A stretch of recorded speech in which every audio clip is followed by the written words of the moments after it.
Okay, so today the main thing that we're going to start off with, obviously there's a whole course that we're going to go over, but today the main thing we're going to focus on is uh, the theoretical part, which is going over the QA best practice, the standard, SDLC, as well as the Agile Scrum process. Agile Scrum process, SDLC, like all of this that is within the QA specifically focused. Obviously, there's so many different, within the IT world, there's so many different things that we can focus on. But today, primarily, we're going to focus on how it relates to the QA world. That said, let's get started with this. So the approaches to QA best practice.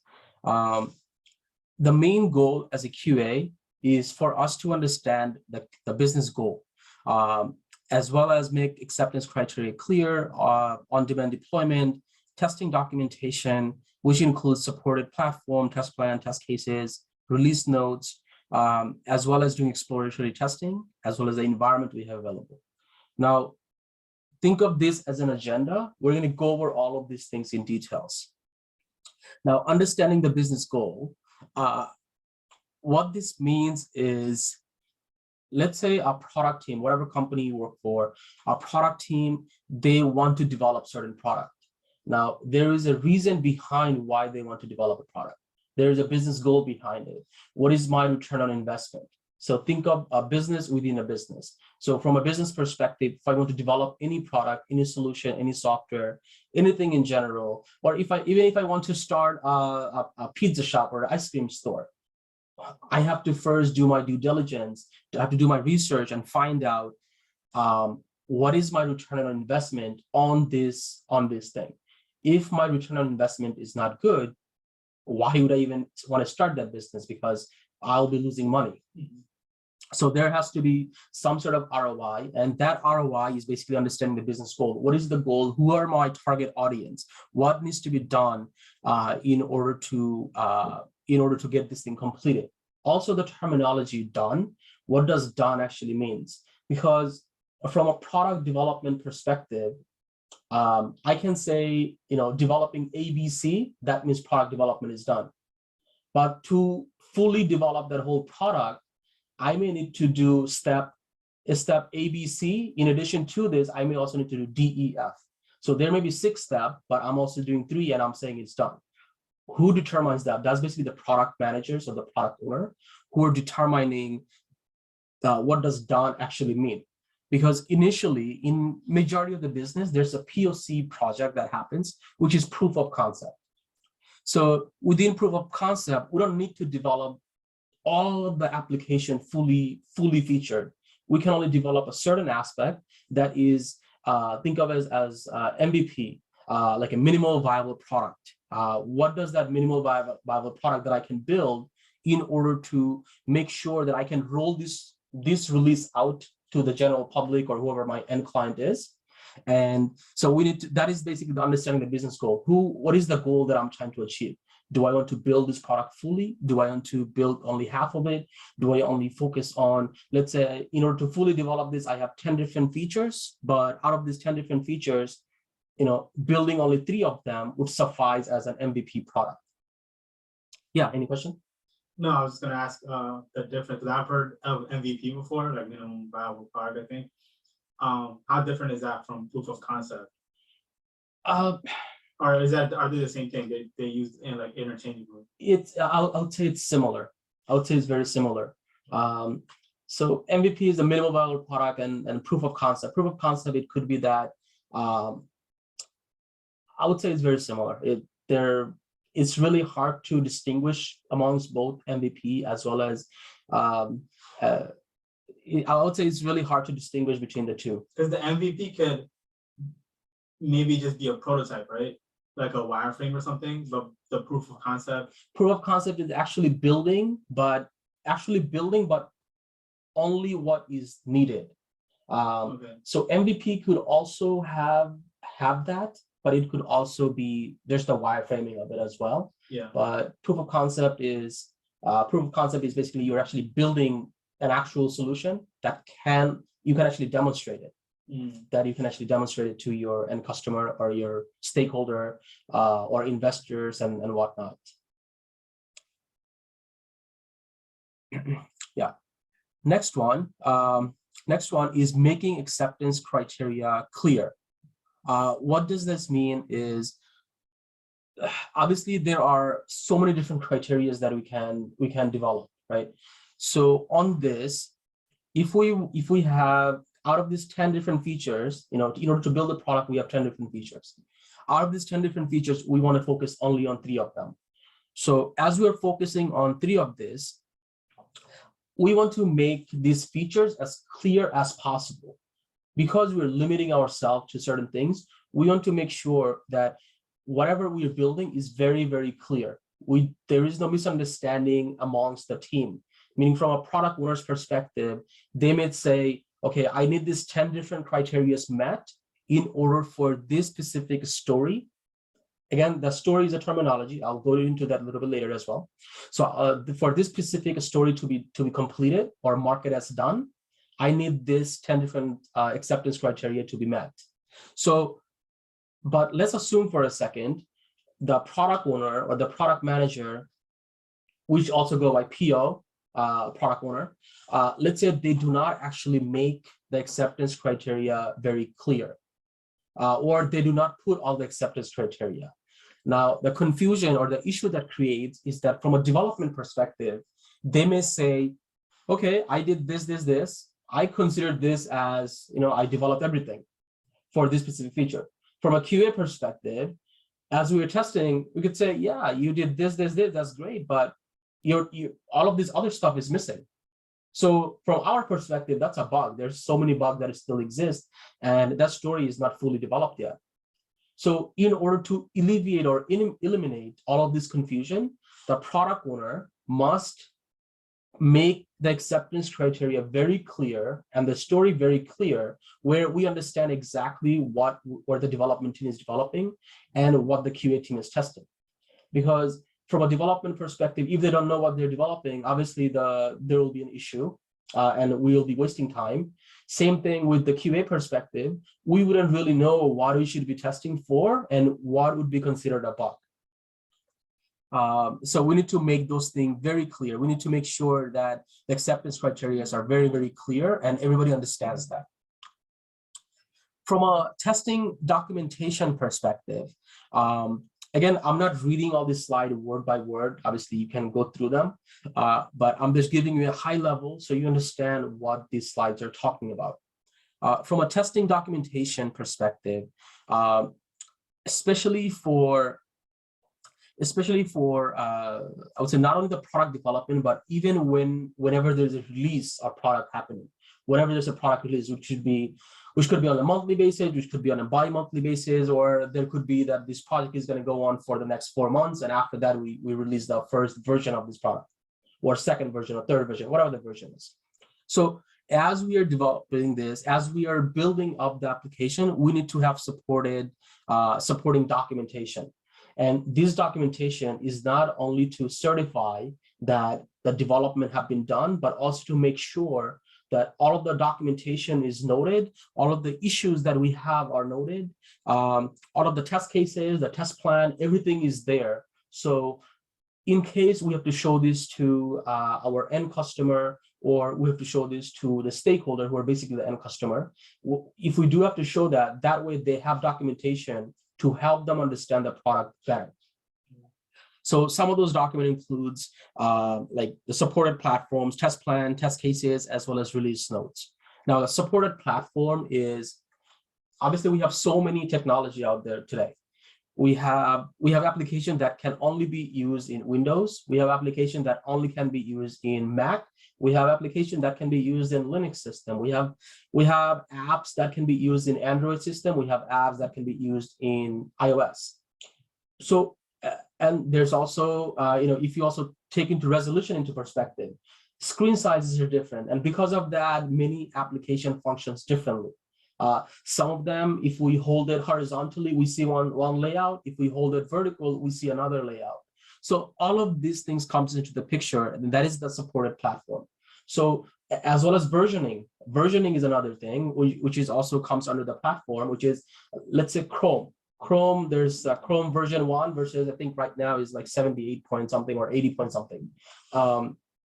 So as we have different versioning of all of this software or all of these different versions of application, like right now I'm using Windows 11. This system that you're seeing, that's why you see all of this thing on the bottom, all of these items, that's Windows 11 layout. That is not Windows 10. Windows 10, you'll have a layout on the left side, not on the middle of the screen. So we have to take all of this thing into consideration from a QA testing perspective, because if we're testing an application that is only supported in Chrome, but we're testing it in IE, Internet Explorer, the experience could be totally different. So as we're documenting, we need to make sure that we're documenting correctly which platform are we actually testing it for. If you have to test it across multiple browsers or multiple systems, that is completely okay. But we need to specifically say that we'll be testing in this environments. So that is the supported platforms. The test plan will actually contain some of those items as well. Test plan is basically, this is the plan that we're going to be using, meaning this is the item that we're going to be testing. If there are issues with any of the environments, what happens at that time? If, let's say, someone falls sick in the middle of the project, what happens at that time? Can we get a backup, or what is the time frame for getting a backup?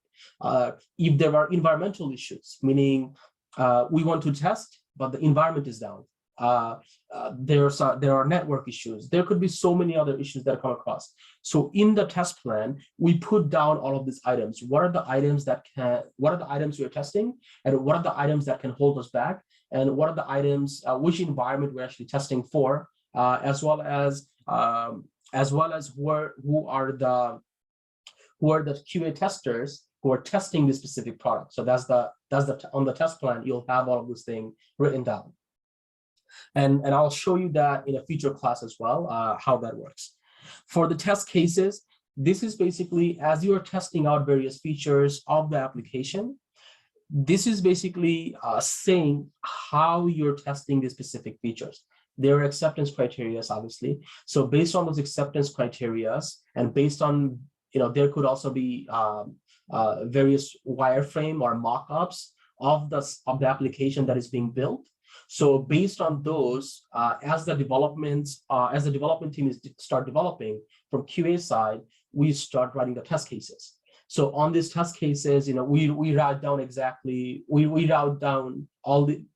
acceptance criteria, how we're going to test the application based on those designs, as well as the acceptance criteria that is written by the product owner, which it can be stored in like a Jira board or a TFS. TFS is the Team Foundation, which is from Microsoft. It's similar to Jira, but they're all very similar. But let's just go with Jira for now. There's terminology is more familiar by majority of the people, as well as release notes. So release notes is basically, let's say this is not the first version. Let's say this is the second version of the application. Obviously, for the first version on the release note, the only thing we're going to have is that we're building this product, and these are the key features that we are rolling out. Like I said, an application could be very big, application could be very small. But for the POC concept or the MVP version, we don't really have to build a fully featured, fully functioning application. We can just have the minimal viable items in there and just roll it out. So in order to do that, there may be few key items that we're focusing on from a development perspective. So on the release notes, what we do is we think of it from an email perspective, because this release, whenever we send out, or whenever usually I would say head of the QA department, or whoever is in charge of that specific product from a QA perspective, or a team lead or a team manager, something like that. That person is usually the person who would be sending an email out to the entire company saying, hey, we're releasing this product. It's kind of like a shout out to the entire company, basically saying, hey, we're releasing all these products. So as we are releasing this product, we want to mention key items that we had accomplished for that specific release. We want to say that these are the items that we had built, these are the key features that we have built. These are the areas where there might be some issues. And because especially for version 1, because we have not built so many different functionalities, there could definitely be issues. So we want to mention that to the end user that, okay, we have built all this thing, this is working, but there are some stuff that is not working.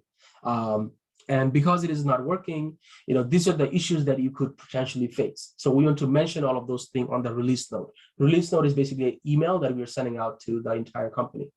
But same thing, instead of version 1, let's say this is version 2. So on the version 2, if as we are building this thing, there could be some features from the previous version that could be affected. Because we had made some improvements and whatnot, or the technology has improved so much that feature doesn't apply anymore. So on this release note for version 2, we want to mention that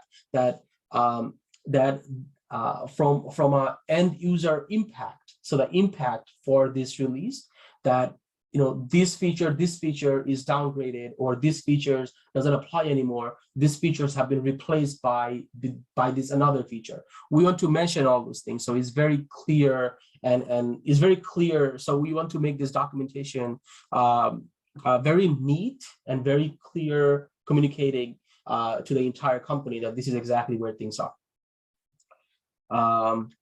Yeah. For the supported platform, again, this is the stuff that we just had gone over. So you can definitely go over all of this thing later on. But supported platform, the test plan, test cases, as well as so all of this thing, everything that was here. I just basically went over those on a high level. I have all of those things written down over here as well, so you can definitely review that later on. Yes. So other than that, there's also exploratory testing. What does this mean is, let's say, just an example, let's say we're testing a login page. This is an example. So on the login page, let's say our job is to make sure we can enter text in the username field, as well as text in the password field. But obviously there are other things exist other than there's the text itself, right? We want to make sure that we're not able to enter invalid email addresses. When I say invalid, let's say someone just says abc.com. Obviously, that's not a valid email address. Yes, we know it's a fake email address because that doesn't exist, but we want to put something valid. Like I can say, fake@gmail.com. If someone says fake, obviously, most likely it's a fake email address. But rather than saying someone like fake @.com or fake.com, that's not a valid email address, right? We want to see that someone says fake the @ some domain name.com.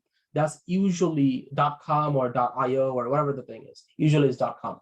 So whatever the thing is, we want to validate that that string is valid. It is not some random string that they're putting in. So even though those may not be explicitly said that look for this specific thing, but we still have to, by the way, remember that word explicit and implicit. Those are terminology you could say used in Selenium as well. So we'll be learning about that as we go into it later on. Yes. So like the explicit and implicit, right? What do they like relate to? Like you said, Selenium, right? So it's like it's for like Azure programming. Yeah. It's mostly. Is it like the value of something?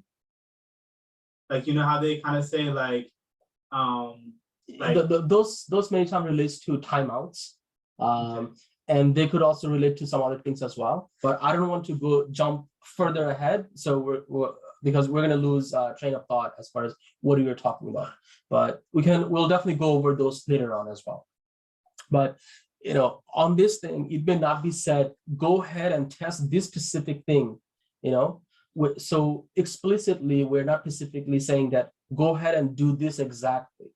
But as a tester, our job is to make sure we do some random testing.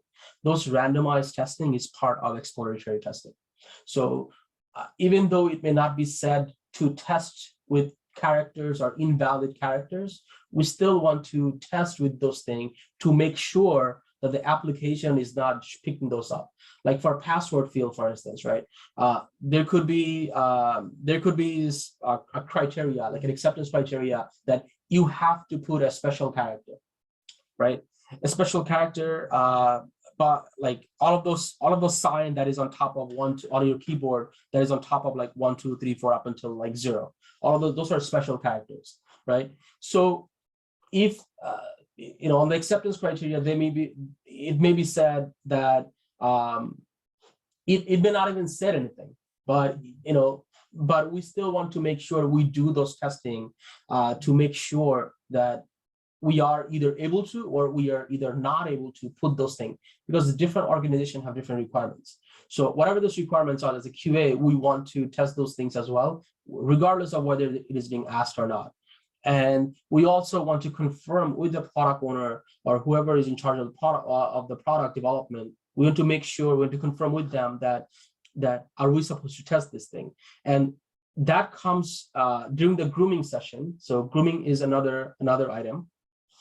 So as part of the grooming session, we will be asking all of this question during those meetings, that this acceptance criteria does make sense, or this acceptance criteria doesn't make sense. How do we overcome it? Again, we'll come into that a little bit later on in the slide.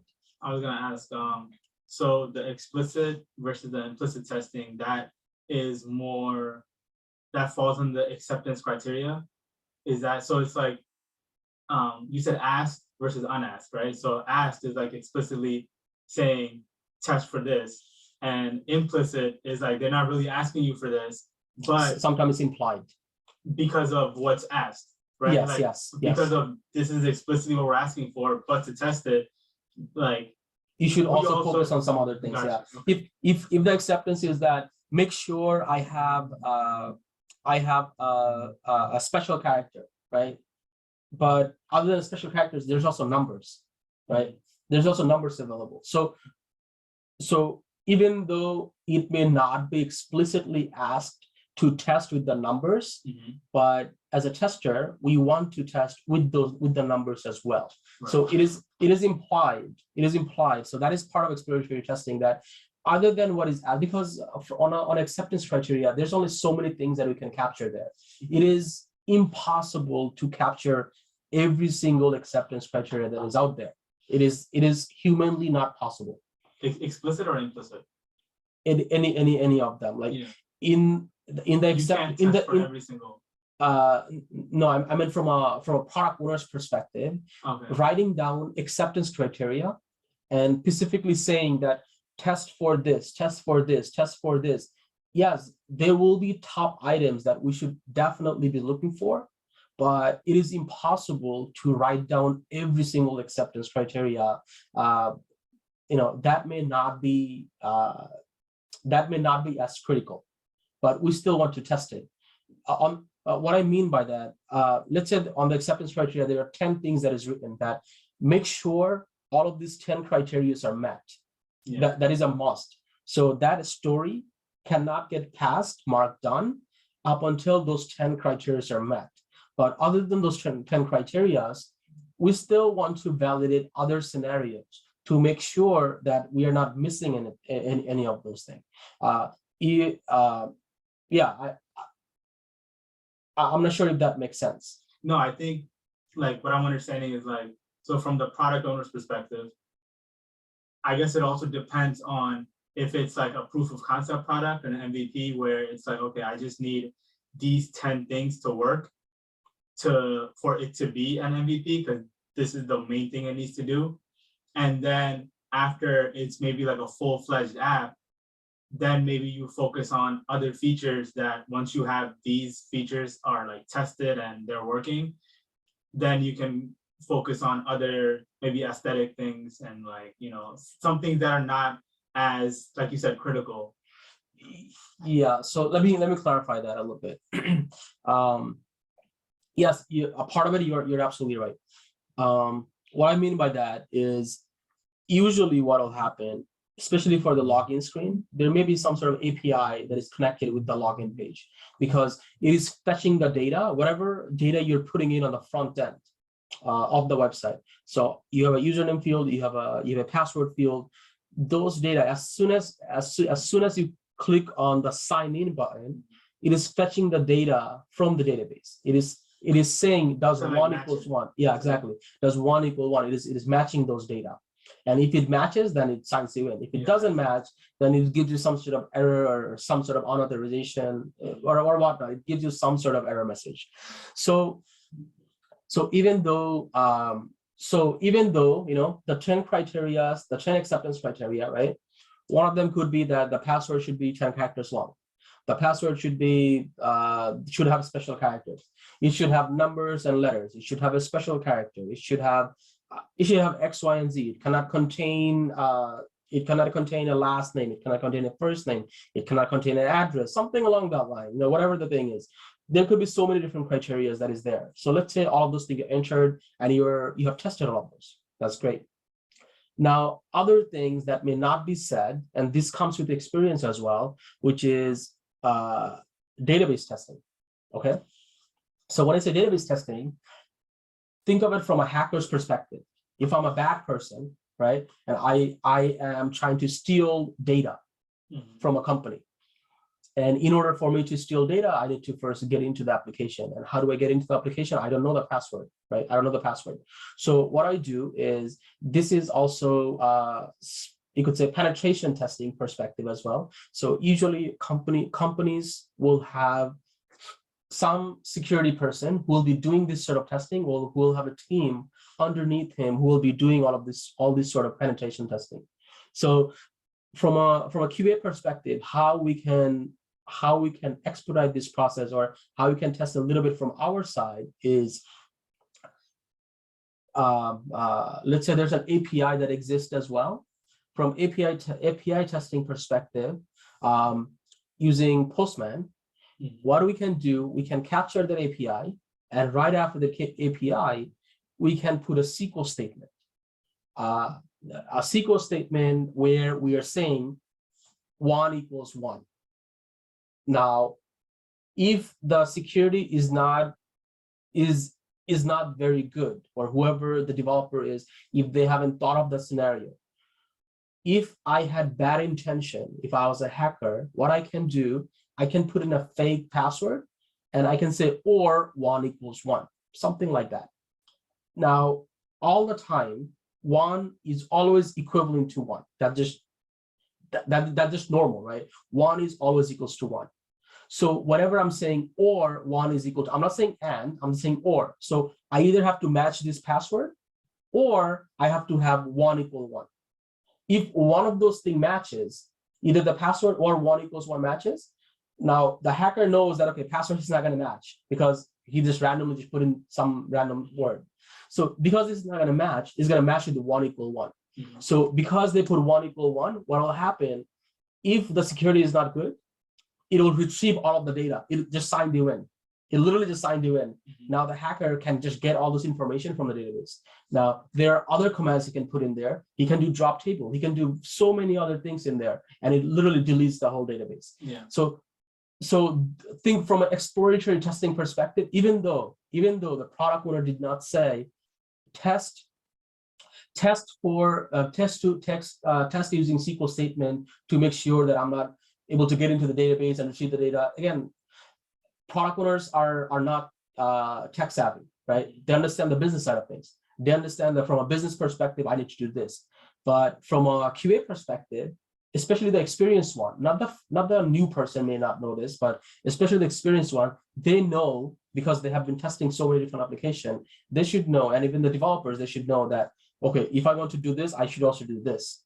So those things comes with experience as well, but that is considered as like exploratory testing. So you're going beyond what is being asked. Does that make sense? Yeah. So basically, kind of going back to the explicit versus like implicit, right? Like a new product owner might not know what potential vulnerability the app can have. So I guess my question is, you mentioned pen tester, right? Like penetration testing. Yes. Yeah. So is that the people that like purposely try to like hack into the thing? Yes. to like expose its vulnerabilities, Yes, and yes. then Those are white hat hackers. and then they give, I guess, their documentation report to the QA. Not to the QA, they give their report to the security head of the security department, Okay. like, whoever that person is. Okay. And the security whoever the head of the security is, that person as well, like, is called chief security officer, okay, CSO. So if that person usually will communicate it with both the either the QA lead as well as the development leads. So they will have a conversation to make sure that all of those vulnerabilities are eliminated. Okay. So yes, there will be a report that is run to make sure that those, at least those basic vulnerabilities, are not there. So these sort of things will absolutely happen, and there will be a report that will come after. Yes. Okay. So it does make sense a little bit, right? Yeah. Okay. Cool.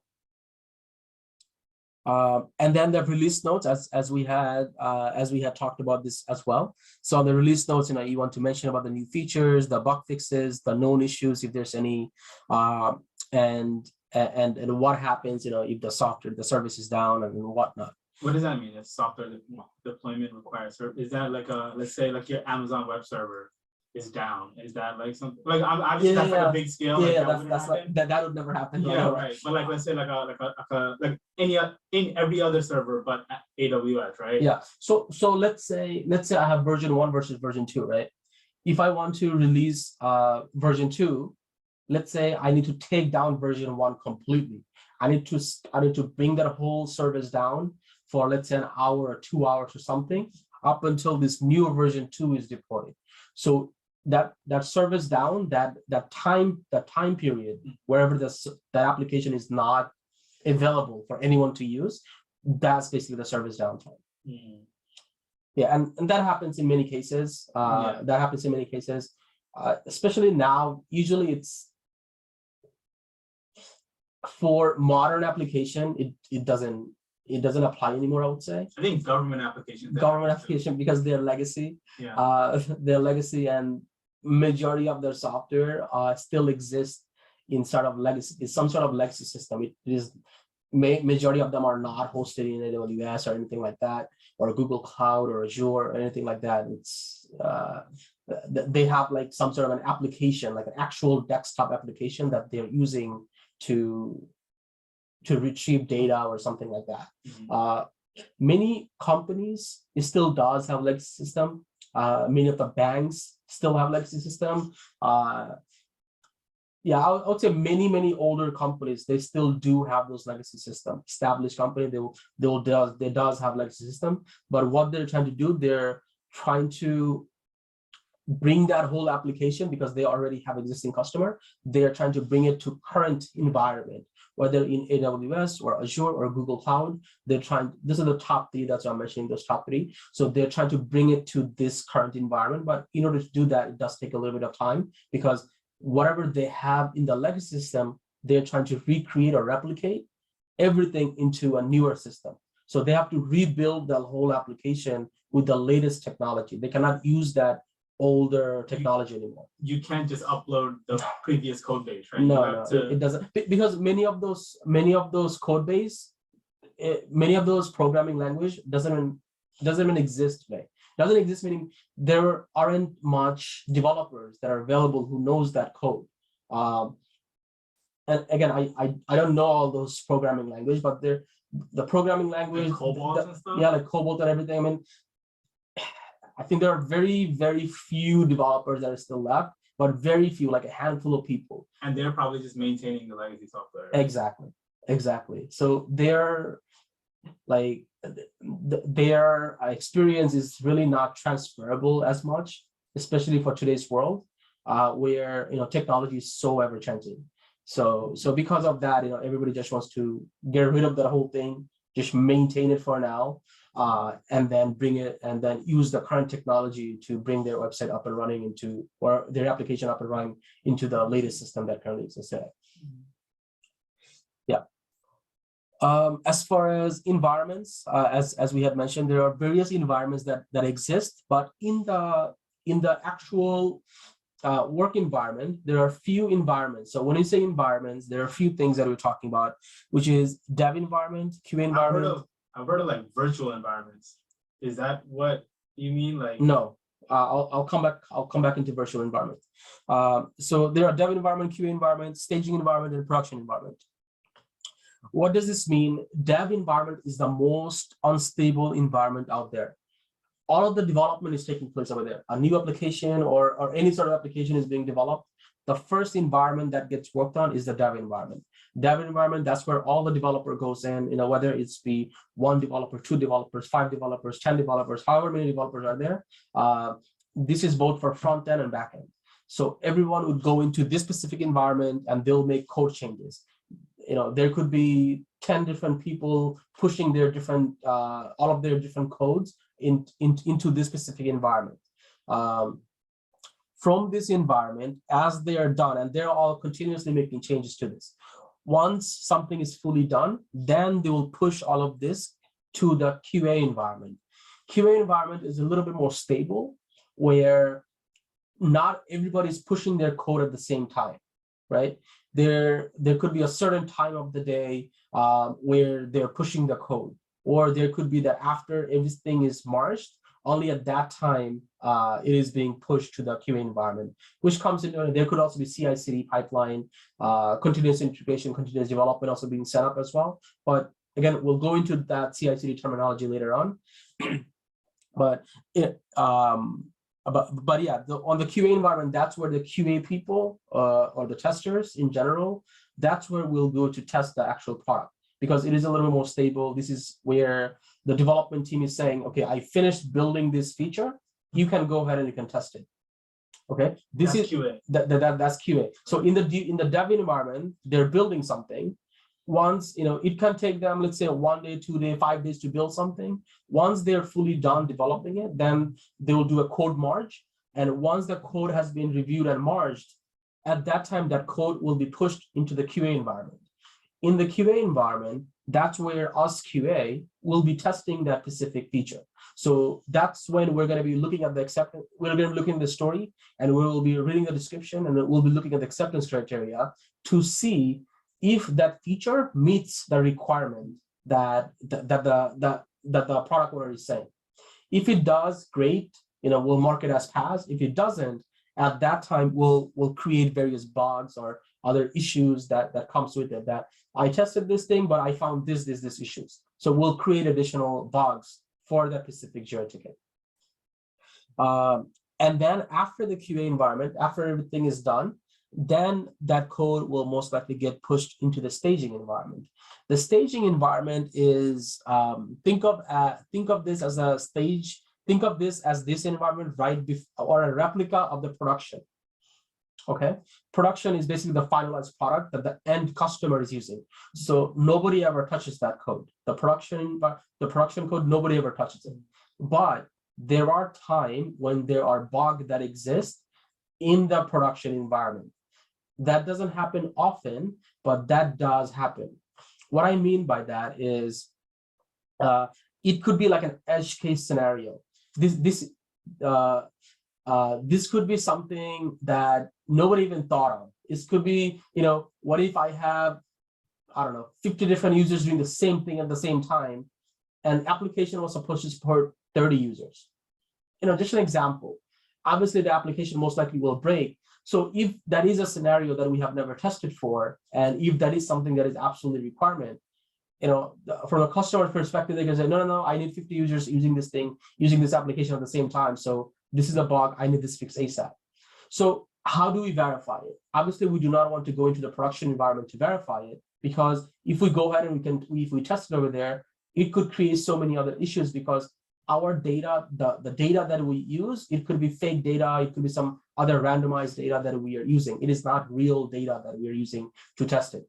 So we want to use the staging environment to test that, which is a replica. So we want to replicate what the client has found.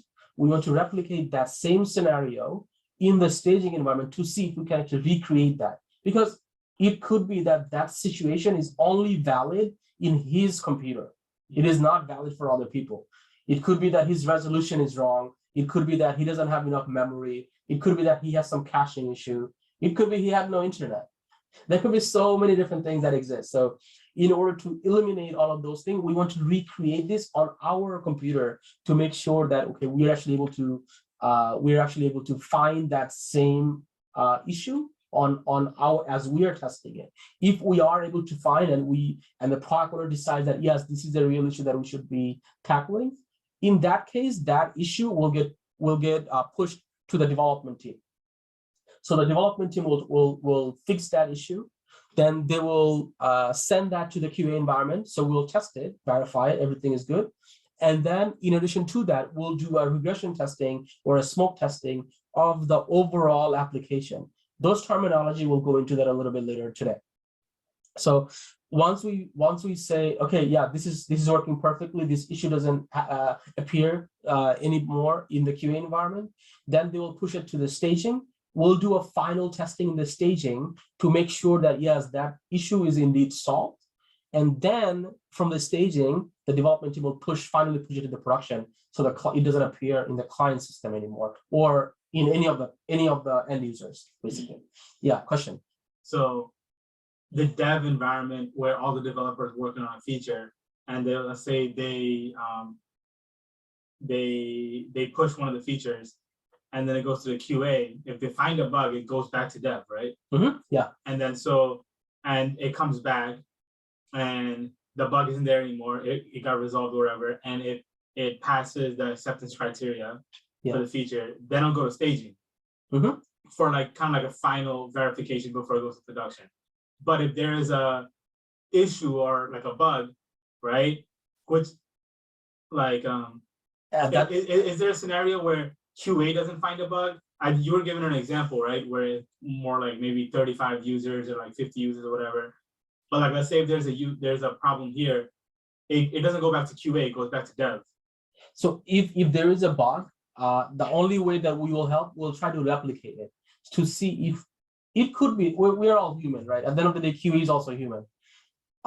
We are not going to find every single issue that is out there. That is, again, if it's like a normal standard issue, we are definitely going to find it. But if it's like a brand new or like a special case that is not normal, right?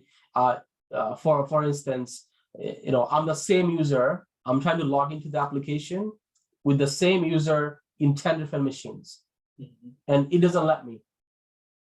Many times we don't have 10 different machines to test it on, so we cannot test that. Right. But this is a normal scenario, right? So again, there could be multiple different applications, and there are applications that restricts the number of users that can use that same user on multiple different machines or multiple browsing session and whatnot. So each session can only, let's say, with this user, you can only have 2 sessions at the same time.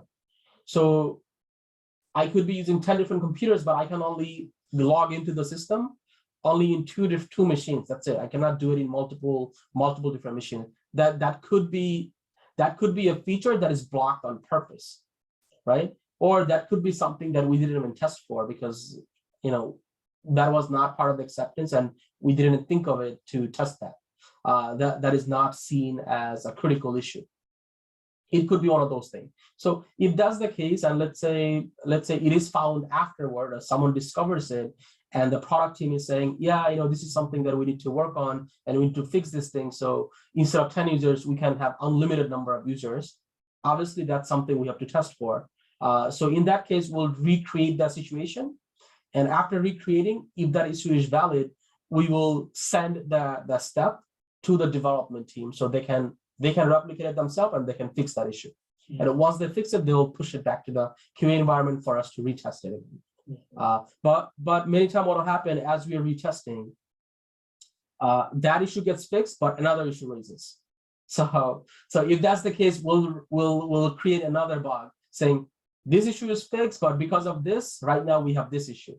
So that gets assigned to the development team again. So development team can fix that. And that happens. That happens many times, for various reasons, but that does happen many times as well. The environments, right? the dev QA staging production, is that how they're also labeled when, because they sound familiar, or like they sound similar to like the branches in Git. Yeah. So is that what, when you say Yeah. like push and merge, right? Is that, so there's like the dev branch, that's where Yes. all the dev Yep. developers are working out of, and there's a QA branch Yep. where the QA people are working out of, and then staging production, right? Yeah, yeah. Okay. So it's with the QA, obviously we're not using GitHub or GitLab or anything like that for our testing purposes, right? There's Yeah. there's like an actual That's that's where they only push the code. right. That's where they're pushing the code, but we have an actual URL that we can go to, right? Like google.com, for instance. For the developers who are building google.com, just the front page of it, there are so many codes that exist, right? So let me see if I can go here, right? If I go to google.com, right? And if I go, again, this is something that we'll be using on our, as we start to code as well, especially for automation purposes. So we basically right click and we do inspect. As we do inspect, you see all this code right here on the right hand side. So with all of this code, it's, and there's right here, if I expand this or if I expand this, there's like so many different codes that is happening over here. This google.com that we are seeing, this is the production environment. Okay, this is a production, this is a live environment that us end customer, right? We are the end customer of this. So we see this, but before something gets pushed over here, like, you know, these things right here, I'm feeling lucky or Google search, you know, beforehand, this button didn't exist, right? This button didn't exist. Google search, it didn't exist. So these things gets added on. These things get added on. Same thing if we click on this little Google Apps thing. Let me just close this. If we click on this Google Apps, you know, obviously we can see all of these different things, right? There are so many different applications that exist. So as more and more items gets developed, they add items in here as well, but we don't see it on a daily basis. Right. But before something gets pushed over here, which is the production environment, it needs to be tested. So initially there's a dev environment where they have a replica of this, but in the dev environment where they can make edits and they can make updates and etc. As after they make edits, they push that to the QA environment for QA to test this, to make sure that it is not breaking any of the older applications or older systems. And similarly, whatever the new items is being developed, we can see those things as well. After everything is settled, that okay, this is good to go, there's no issue that we have found, then it gets pushed to the staging. And finally, with the staging, you know, we can do a little smoke test. Smoke test is like a high-level quick testing, or even a regression testing, which is like thorough testing of the actual application or the actual website. And then finally, that same thing gets pushed into production, which is the live environment that we are seeing here. So you know, these things, that's basically what it is. That's basically what it is. That's the way that these things moves. And all of this label right here, dev environment, QA environment, staging environment, production environment, in the workplace, those are the same terminology that is used. So if you say something like, hey, is that in dev or is that in QA? Like, they'll know exactly what that means. The same terminology is used in the workplace as well. Any more question on this? No. Perfect. Cool. So within sprints, right? As we had mentioned about before, a little bit about that, sprints as well. So usually most of the company now, they are Agile, they use the Agile process. Within Agile Scrum process, majority of these are on a sprint basis. The sprints are generally on anywhere between 2 to 3 weeks. Some of them would be 4 weeks, but generally speaking, typically they tend to be like 2 to 3 weeks. What does that mean? Is that we break, so a little bit later on, we're going to go into waterfall versus Scrum as well. So we're going to go into that a little bit later. But for the sprints, how this works is before a sprint starts, so this is like a set amount of time we have.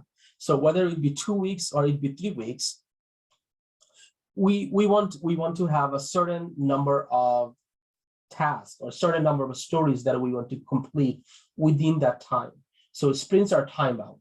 So whether it be 2 weeks or time, what? they're time bound, meaning Time bound, right. they're in a fixed period of time. Okay. So let's say I start something, if it's 2 weeks, right? Let's say I start something today, right? If I open up the calendar, right? Oops. Let's say I start something today. If it's 2 weeks, that means I have this whole week, I have this following week, and the sprint will end on the 31st or on the 28th. This depends how we want to do this. So if it's 2 weeks and if the sprint starts today, then it'll end on the 28th. Okay, it's 2 weeks right here. Right. 10 whole days. The weekends it doesn't count. If I start on the 18th, it'll end on the 31st. So it's 2 weeks from whatever day is today. So that's usually how it is. So it is time bound. It is we're specifically saying, okay, we have this set time, and within this set time, we want to achieve a certain number of tasks. And the reason we have different sprints and everything, let's say we have a project that we need to deliver within the next 4 months. Now that 4 months is fixed. We have already communicated that with the client, and we have and again those time is fixed after speaking with the QA team, the development team, other project managers and whatnot. After all of those time are communicated to the client or the end customer. So because we cannot work on a project forever, right? We need to have a certain time frame. Just like whenever we go to college, in general, for a 4-year degree, or for a bachelor's degree, you need to complete 4 years. That is like typically how it is, right? But there are some people who take classes in the summer and the winter, they will finish it early. But normally, if you follow like a standard US schedule, most likely you're gonna have like the sprint and the fall semester, right? The winter and the summer, many people they don't take classes. So if we just follow those 2 semesters, you're going to be finishing after 8 semester, which is like the 4 years. So same thing with this. This sprint, they're created on that concept that, okay, we have this many items to complete. So every single sprint we need to complete. Let's say there are, let's say the sprint is for, not the sprint. Let's say a project is for 4 months. That's an example. And every single sprint is 2 weeks, right? Every single sprint is 2 weeks. So every single month we're getting 2 sprints, right? Because 2 weeks, that's 1 month. So if the project is for 4 months, that means if we double that, it's basically 80 sprints. So let's say we have 80 sprints to complete this whole project. So whenever the project starts, at that time we have, again, we'll go into this terminologies a little bit later as well, but whenever this project starts, we want to make sure everybody understands what is it exactly that we're trying to achieve? What is the goal of the project, and what are the tasks we need to complete? Because to complete certain tasks, we may need to do, there are dependencies, right? There are dependencies. Like if I want to use if I want to use Java, there are dependencies for Java application itself. I need to download a JDK. I need to put that JDK into a home environmental variable. So there are various dependencies that exist. So same thing with the application itself. In order to do A, I need to complete B and C first. That is how it is. There are dependencies. So because of those dependencies, we have to divide up the task a certain way so we follow through smoothly. So we're not facing like, okay, I want to do this. I want to do A, and I have the dependencies B and C. Let's say I have those B and C planned out for sprint 3. Well, I'm never going to be able to finish the first task because I have 2 dependencies that are 2 sprints away. It is not planned accordingly. So with the sprint, you have the sprint backlog as well, where the product owner, as well as the developers, as well as the QA lead, as well as the Scrum Master, So they all sit together and they prioritize. Usually it's the Scrum Master and the product owner who will prioritize, but many times because the Scrum Master and the product owner, they're not so tech savvy or they don't know the dependencies. Because of that, many times they'll involve the development team as well. To figure out, okay, in order to do this, do I have any dependencies? So they will break down all the tasks step by step. That, okay, first do this, then do this, then do this. So all of those things are divided up. So within that time frame, within that 4-month time frame, they will divide up. They will create a whole plan as far as we have to complete this 100 different tasks, or let's say this is for easier number. Let's say we need to complete 80 tasks in this 8 sprints. So each sprint is 10 tasks, right? For some sprint, it may be a little more. Some sprint, it may be a little less. And the reason I say that, it could be that in the beginning they're taking less. They're taking less. They're taking less amount of tasks because they need to get the environment up and running. They need to like pre-build items that they need to do before they can start actually working on the actual environments or the actual application. So they need to get the environment set up and everything. So for that, majority of the tasks may be focused on building up the environment. Many of the tasks may be focused on just building up the backbone of the whole application. And once those things are built, later on from sprint 2, sprint 3, or whatnot, it could be that in the first sprint they took only 5 tasks. By sprint 2, sprint 3, they took 12. Like instead of taking 10, they took 12 and 13 tasks or 14 tasks per sprint because this like they went above and beyond. Like because you said it was supposed to be 10, right? It's supposed to be 10, yes. But the thing is, you also have to understand that some task, not every single item is the same, right? There are some tasks that are more complicated than the other ones. So the reason that they took 5 tasks in the beginning is because those are complicated to do. Later on, because they don't have these dependencies anymore, they can take on additional tasks. So on average, those 10 tasks, on average, they should be taking 10 tasks. It is not a requirement they have to take 10 tasks. They can take more, they can take less. You have to decide based on dependencies, right? Yeah, exactly. You can't do A because of B and C. It makes sense to do B and C first. Exactly.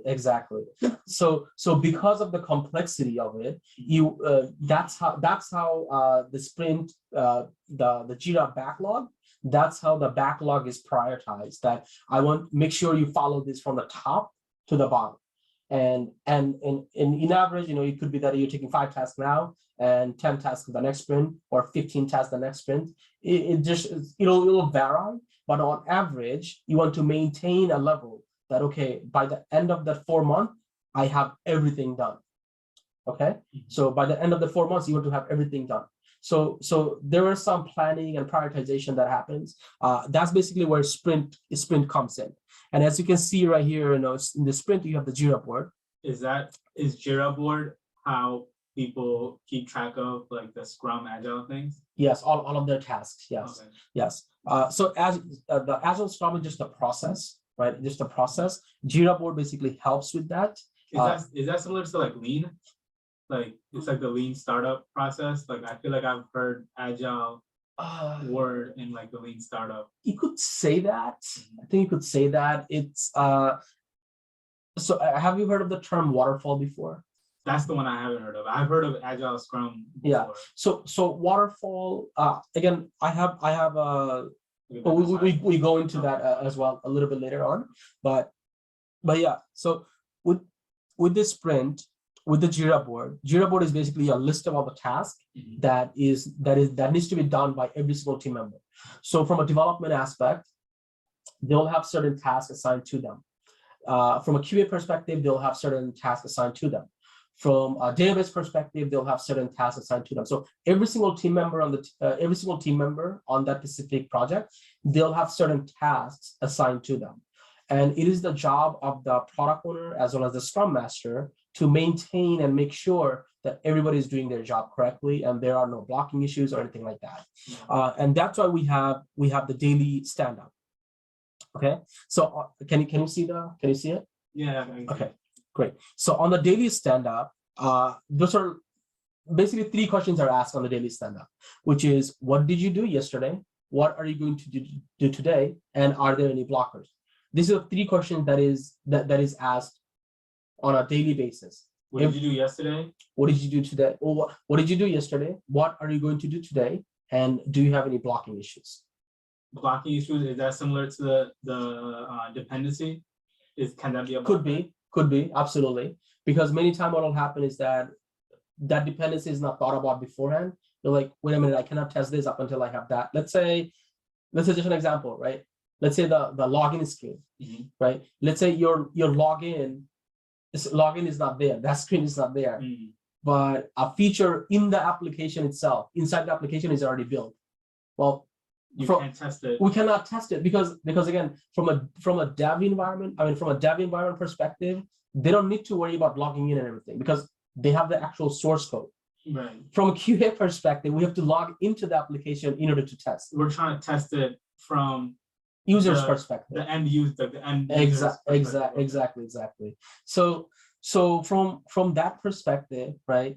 If that login screen is not ready, and they're saying a feature within the application is ready, well, we cannot test it because the login screen is not ready, right? So that's a dependency that might not have been thought of beforehand. Again, from a development perspective, it's not a dependency on them. It is a dependency. For us to test, it is a dependency. So many of those issues then, or many of those items may not have been thought about. So those are the things that we want to focus on, right? So it could be something like that, okay, yesterday I was going to test this feature, but I couldn't test it because, and that's a blocking issue, you could say, right? So but because there isn't a login screen, I'm not able to test it. And what are you going to do today? You could say, well, this other item is built that doesn't require me to log in, so I'm going to test that today. It could be something like that, or it could be that well, up until the login screen is ready, I will continue on building the test cases, something like that. Whatever the case is, and you basically update that very, very quickly. You don't have 5 minutes to put that update. You can take longer time if needed, but generally speaking, you want to say something within like 30 seconds to a minute, 30 to 60 seconds, you want to take, and you just want to say that this is what I have done. And this is what the issue is. So you quickly say, yesterday I was trying to test the login screen, but there isn't any login screen available, so I couldn't test it. Today I will continue building the application. Today I will continue building the test cases. Done. That took 30 seconds maybe. So that's the update. That's a daily stand-up. That is called the daily stand-up. And that's something that is being asked on a daily basis. And as far as bugs, as you are testing, as you test the application, as you see some things, as we have talked about before as well, there could be something that is on the acceptance, but it is not application. It is not. It doesn't have that. It is not doing what it's supposed to, or what is on the acceptance criteria. In that case, that is a bug. If the acceptance criteria is that I need to put in 10 digit for a password, and I can put only 9 and it works, that's a bug. The requirement is that I should have 10 characters, but I put 9 characters and it works. So that is a bug. Or if the requirement is that I need to have a maximum of 10 characters and I put 11 characters and it works, that's a bug. Because the maximum requirement is that I can put a max of 10 characters. So these sort of things like if there's anything that doesn't match, then that's a bug. We want to always log that as a bug. Yeah, if something is unclear, whether I'm not sure if it's a bug or not a bug, at that time during the stand-up, you can also say that hey, I did this yesterday, I found this issue, I'm not sure if this is an issue, can we talk about this in the parking lot? Parking lot is basically a terminology that is used, which is after everybody provides their update, that 30 to 60 second update in the daily stand-up. Yeah, after they provide that update, at the end of that meeting, that's when you can talk about the issues that you are facing. Because you do not want to hold up the team just for providing updates. You say, hey, I did this yesterday, and I'm going to do this today, but yesterday I faced this issue. Can I bring this up in the parking lot?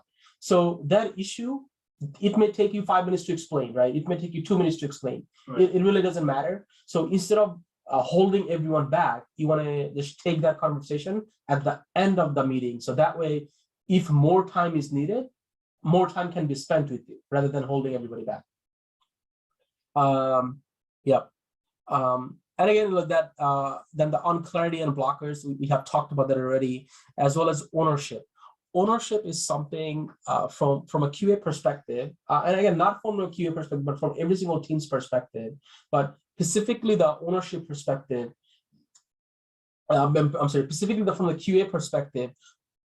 When I say ownership, what I mean by this is, let's say you created a bug, right? You created a bug, or you're waiting for a story to be delivered to you so you can start testing.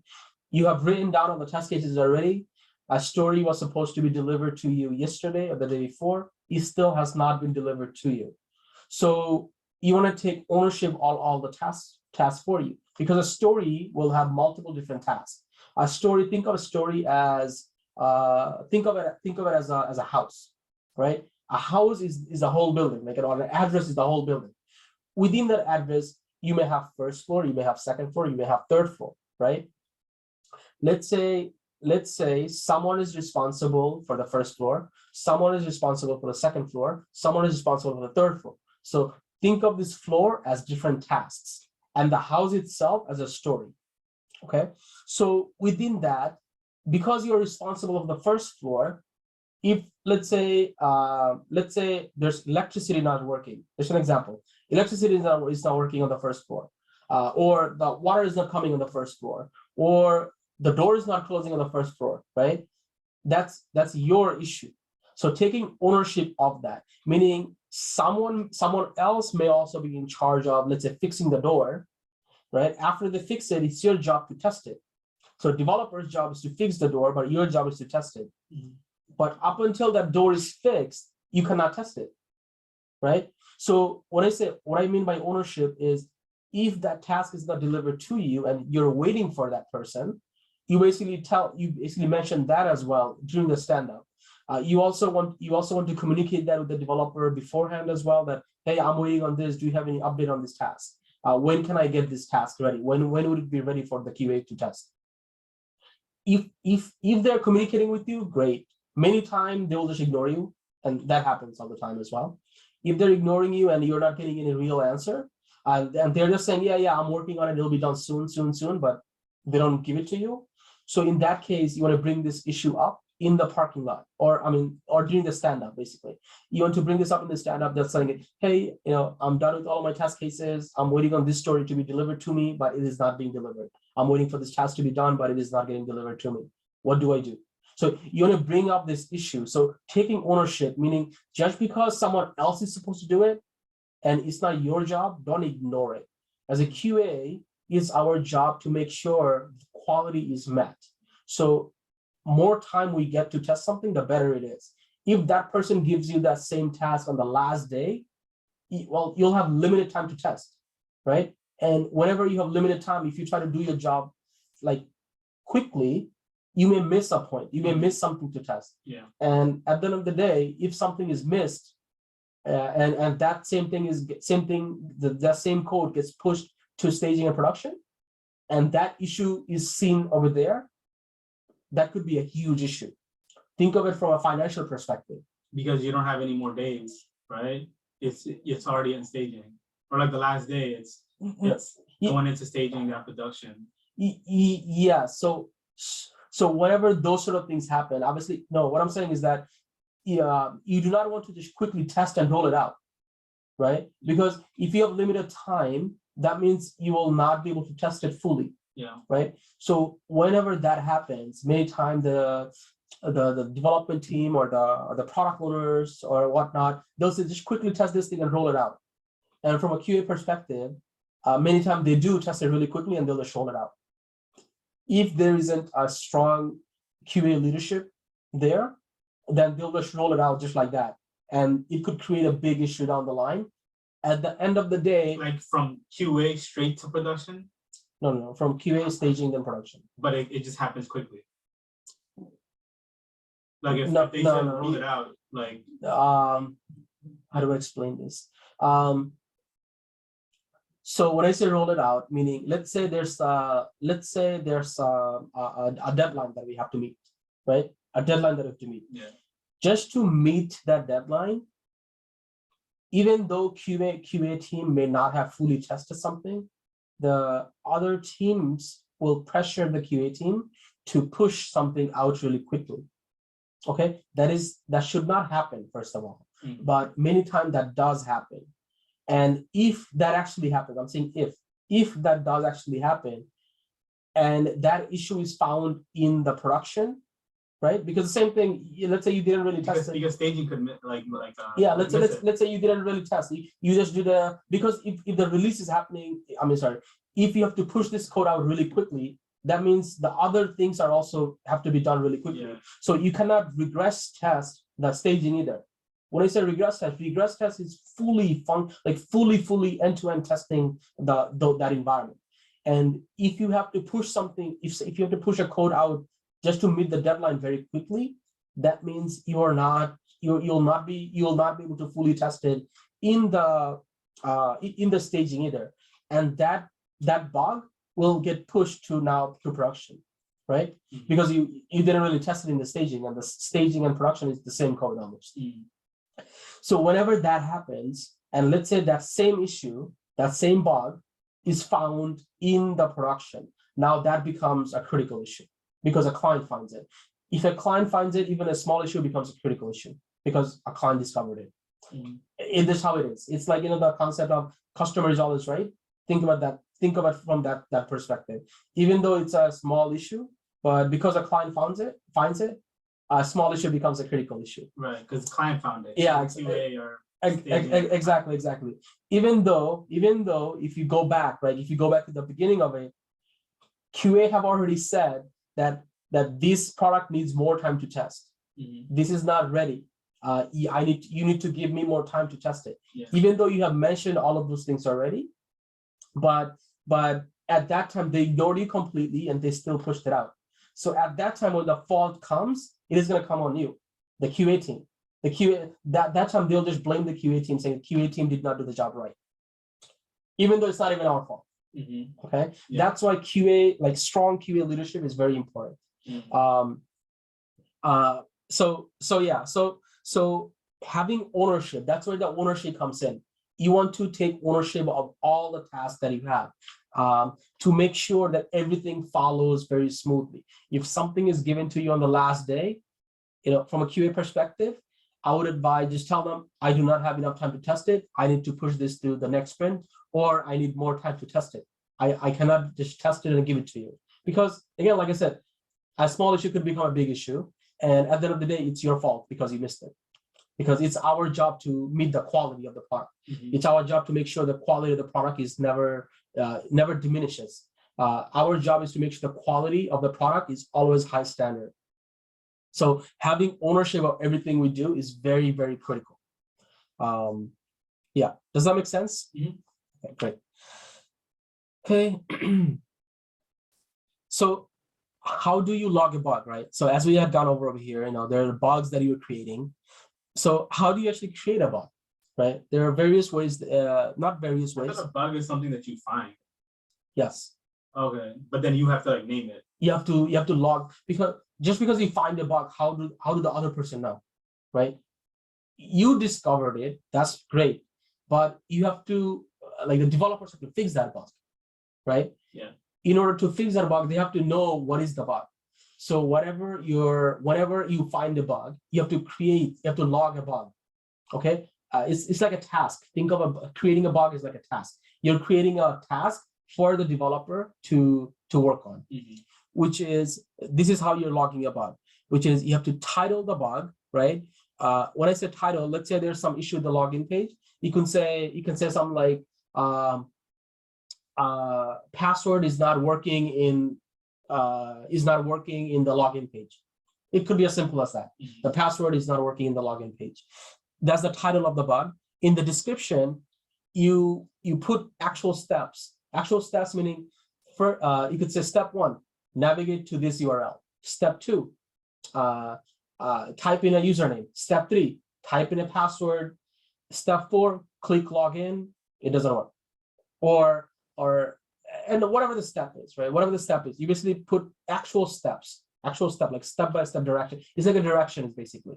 You're saying direction to find the bug. Right? To find the bug, yes. How did you discover the bug? Because from a developer's aspect, they also want to replicate it. They want to follow your steps specifically to make sure they can replicate it on their system. Because just because we create something, it again, it could be the same thing that it is showing up on one system, but it is not showing up in another system, right?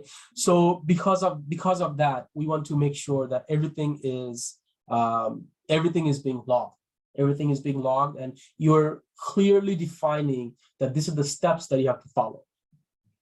Followed by that, you also want to take a screenshot, right? You also want to take a screenshot that, okay, I did this, then I did this, then I did this. From the login page, I mean, you could just take one screenshot. That'll just say URL, and this password is not working, and this is what I see. You could have something like that. Apart from that, you could also have bug prioritization.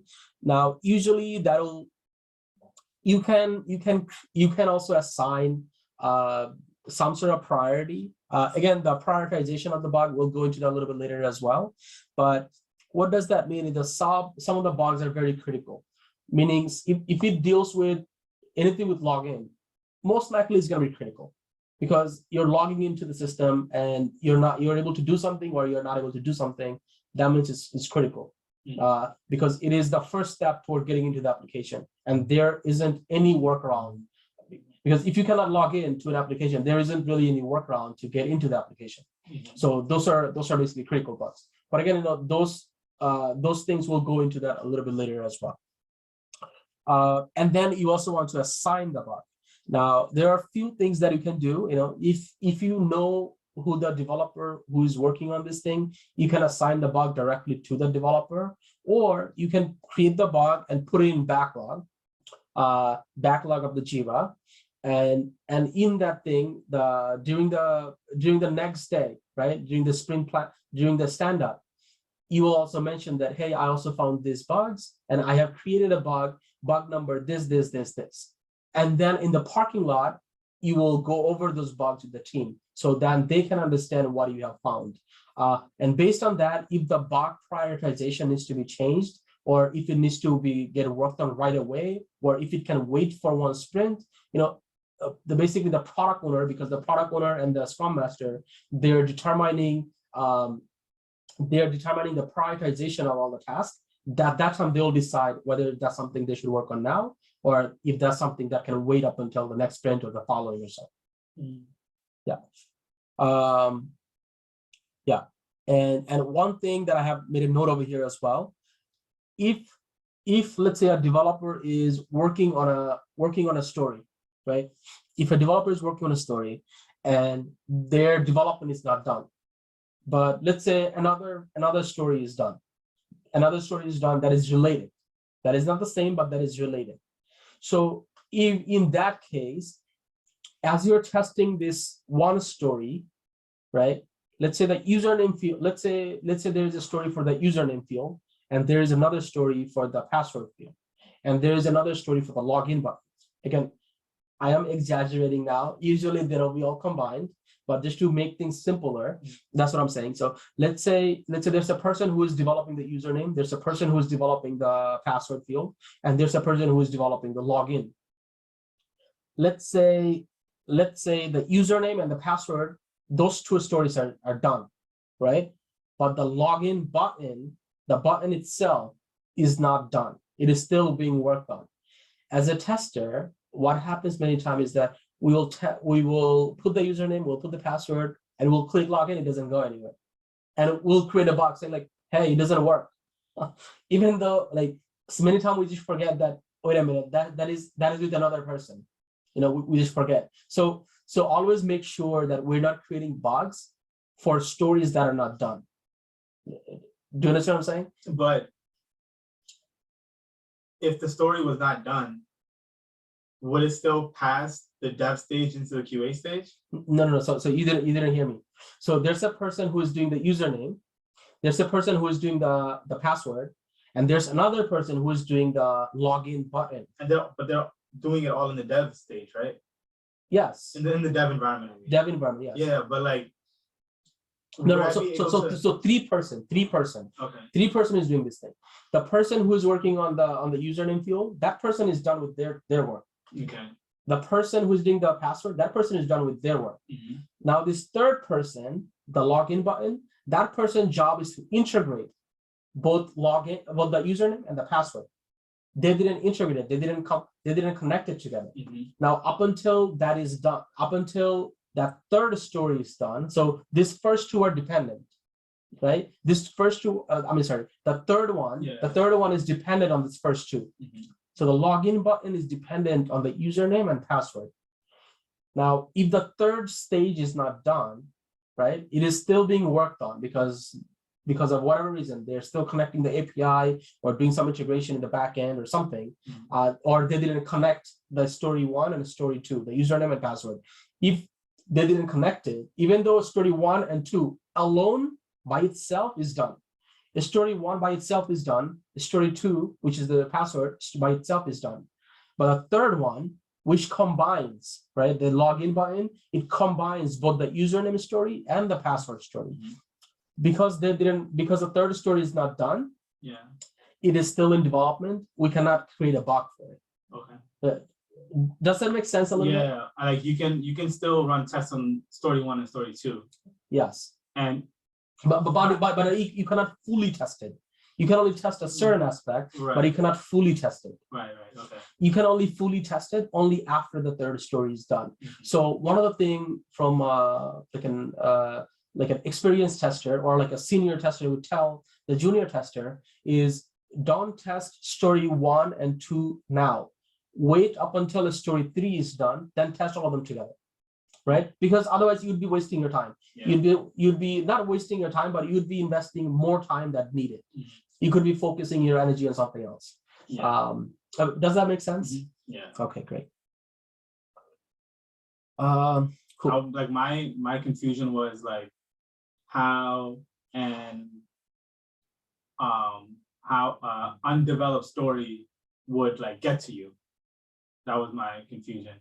Like from like one stage to the next, right? Because it's like, all right, the dev team is done with these and they're passing it on to the QA stage for testing, right? So I'm like, how would a story even get to me if it's like not like ready to be tested? Yeah. Because they're separate tasks, right? Mm-hmm. They created them completely separate. Mm-hmm. They created so what they should have done, right? They should have done that these two are dependent. These two are dependent. So make sure you complete like the username first, then the password first, and then you do the integration, right? And then pass it on to QA. And then pass it up to QA. Okay. But many times what will happen is, again, just like how the QA team is, even the developers, many of them are as not experienced. So because of that, it's like, okay, I'm done. So let me just give it to the QA team. Okay. So many times that'll just happen, but because everyone is working together, so during the stand-up, they will say that, hey, I finished the username field, and then another person will say, I finished the password field, and the third person, they'll say, yeah, I'm still working on the integration of both of them, or both of those stories. So up until those integration is done, up until the third person is done, from a QA perspective, we cannot really test it. I mean, we can individually those things, but we cannot really fully test it. Gotcha. So during the stand-up, like that's how you will also know, but all of the once things gets done, it'll just move along. Like it'll basically have how do I put this? It'll have different columns. It'll have different columns, right? In Jira, okay. Yeah. In Jira, yeah. So on the Jira board, it'll have different columns, and over there, it'll have different things that they can follow. First, it'll be like in progress, then or like dev in progress, then ready for QA, in QA, and then done. Something like that. Things, the naming convention changes a little bit, but usually it'll start with the dev and then followed by the other things. But yeah. Cool. Yeah. And then bugs versus improvements. Again, many times it does create an issue because we don't know what is a bug or what is an improvement. Many times we do know what is a bug, what is an improvement. What I mean by this is, let's say a product owner says, let's say a product owner says that, you know, these are the criteria. These are the 10 criteria that you have to meet in order for this story to pass. Those 10 criteria have met, but there could be an additional scenario as you were testing, because you're so familiar with the application, you may think of additional scenarios, right? Hey, what if this happens? You know, what if 2 users try to log into the same thing? Even though that may not be part of the acceptance, that could be something you're testing for, right? It could be, acceptance criteria could be that, you know, 1 user must be able to log into the system, right? But you as a tester, because it's our job to test it this way, as a tester, we are testing it using 2 users or 3 users, and we're able to log in as well. Even though it is not specifically or explicitly said that make sure you're able to log in with multiple users.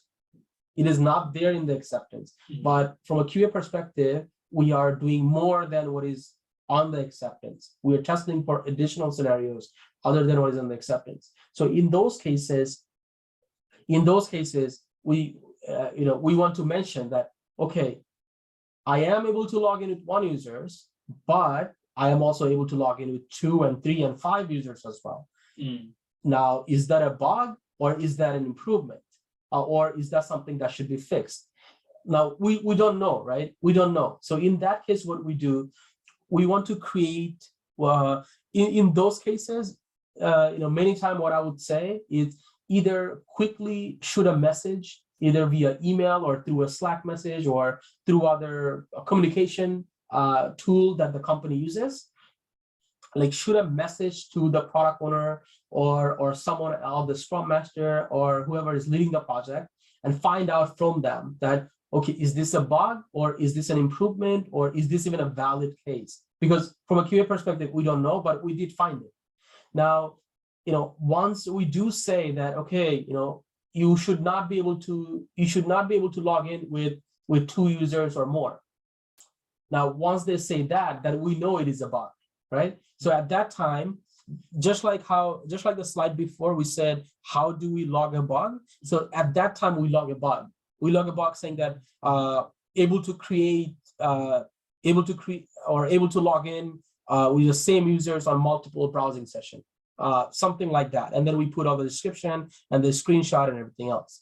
So this is how we will determine whether something is a bug or not. Now, if it's something, at the same time, it could be that, you know what, yeah, this is something we were thinking of, we're not sure, I think it is okay to have multiple users. If that's the case, and at that time, we can always transition or we can always make a bug into an improvement as well. We always have that option. We always can make a bug into an improvement and an improvement into a bug. We always have that option, but from a QA perspective, we always want to log it.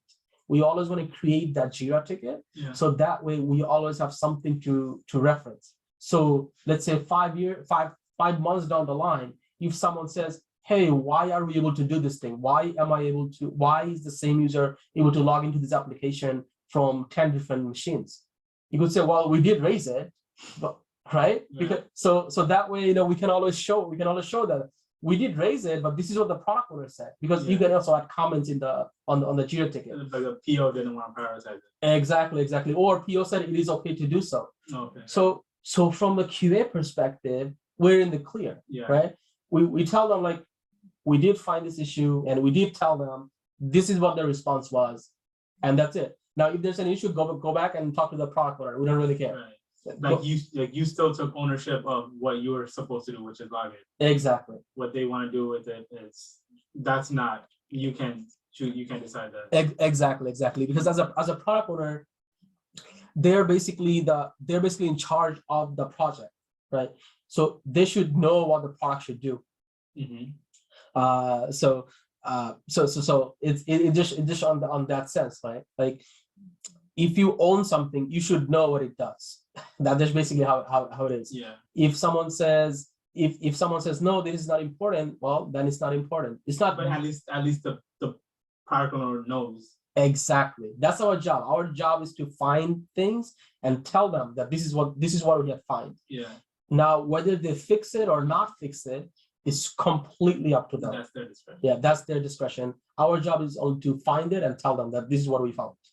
So from what I understand, what you were talking about bug and improvement, I get the sense that bugs usually fall under the explicit, like acceptance criteria. Like if a user story fails to meet an explicit acceptance criteria, it'll be a bug. Yes. If it fails an implicit one, it tends to be an improvement. Yeah, exactly. It like 50-50. It's like it's a bug, or no, it's an improvement. It's like whatever.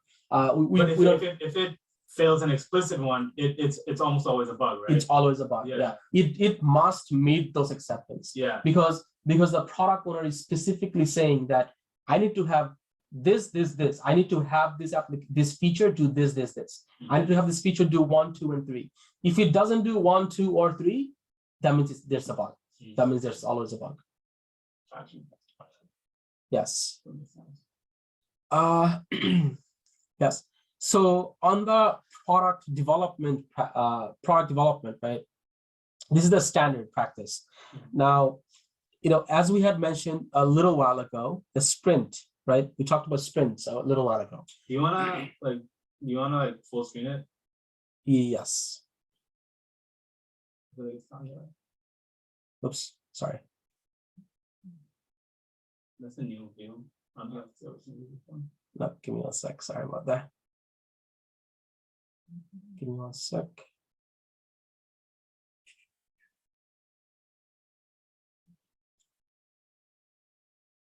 Sorry about that. I don't know why it's not doing that. But anyways, let me just zoom in a little bit.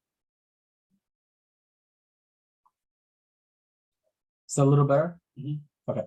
So as we talked about sprints a little while back, let me just go over here.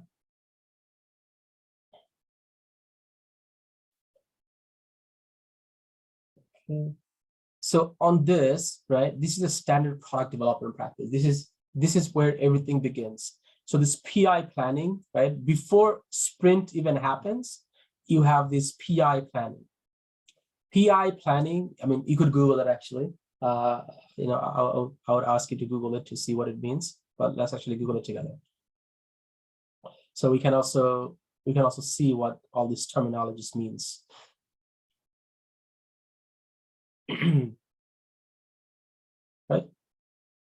Right here, you can see program increment.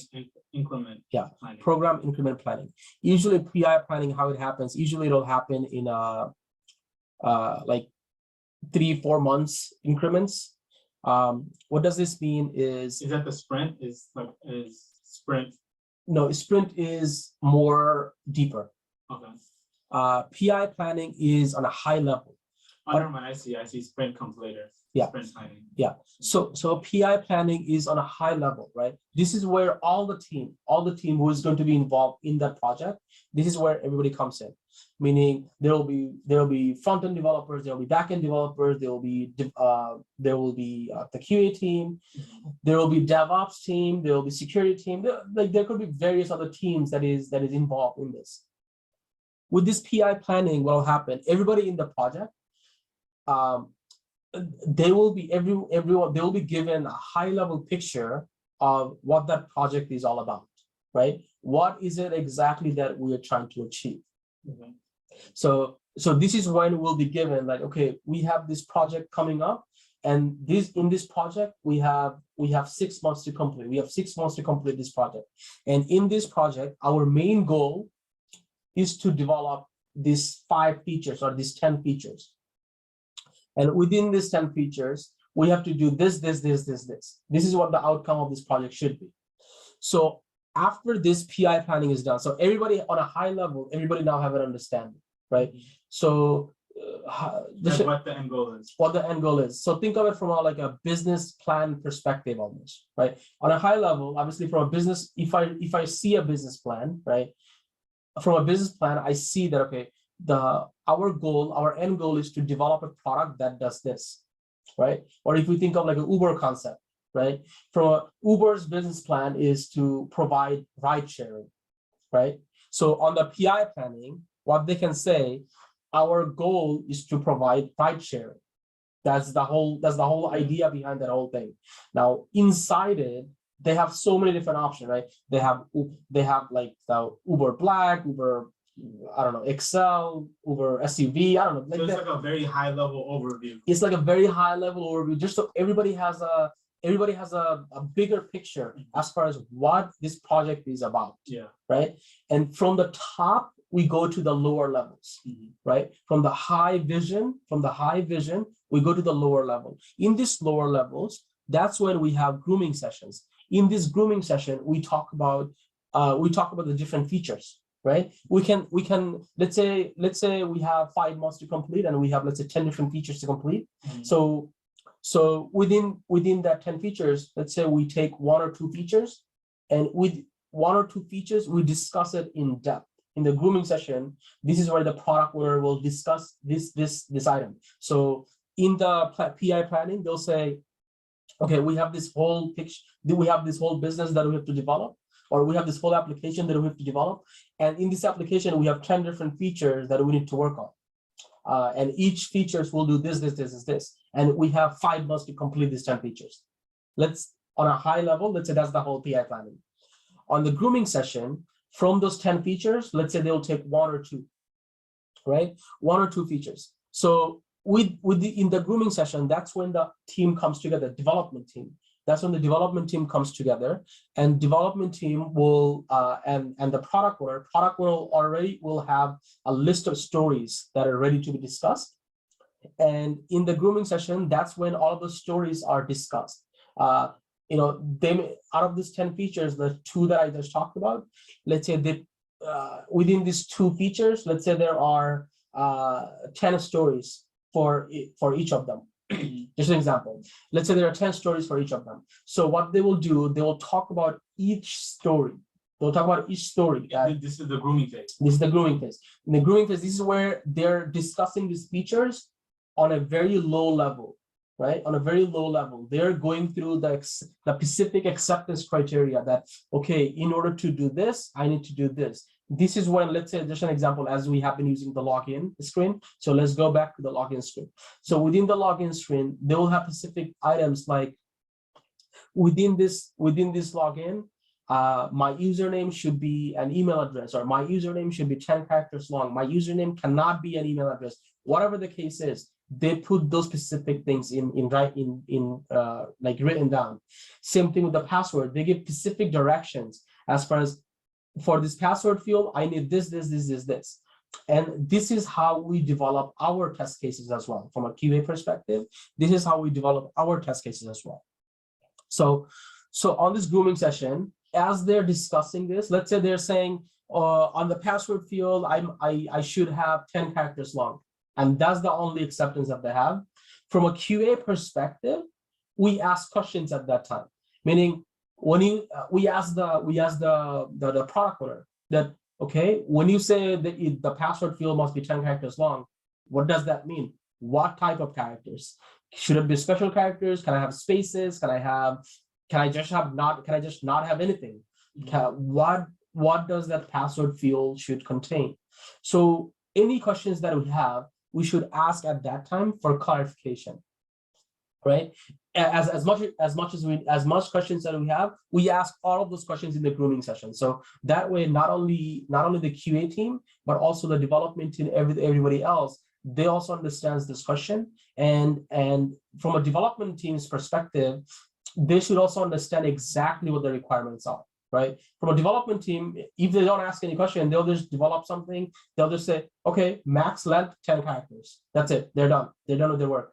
But from a QA perspective, we have to think about all of the edge case scenario, right? Meaning, okay, 10 characters. What should this 10 characters should be? Should it be an email address? Can I just put a random word? Should it have special characters? Should it be mix of uppercase, lowercase? Should it be only lowercase? Should it be only uppercase? What should it contain, right? From a QA perspective, as we are testing this thing, we have to ask those questions as well. to make sure that the development team also understands these criteria. Because as they're developing, like I said, for them, they can just say max 10 characters for that text field, and they're done with the development. And if they don't take into those other consideration, like the special characters, the uppercase, the lowercase, what should it actually have? Mix of uppercase, lowercase. If those criteria are not developed by the development team, and if those criteria are not specifically defined by the product owner, then QA, we're just making our life harder, right? So we want to ask those questions during the grooming session so everything is very clear. And then from there, we have sprint planning, right? Sprint planning happens before the start of the sprint, right before the start of the sprint. So during the grooming session, let's say we talked about 20 stories. Just an example. Let's say we talk about 20 stories, but based on the time frame that we have, let's say the team is able to complete only 10, right? So during the sprint planning, we just take on only those 10, even though we talk about 20 stories, but we take on only those 10 because that's the only time or that's how much the development team can complete.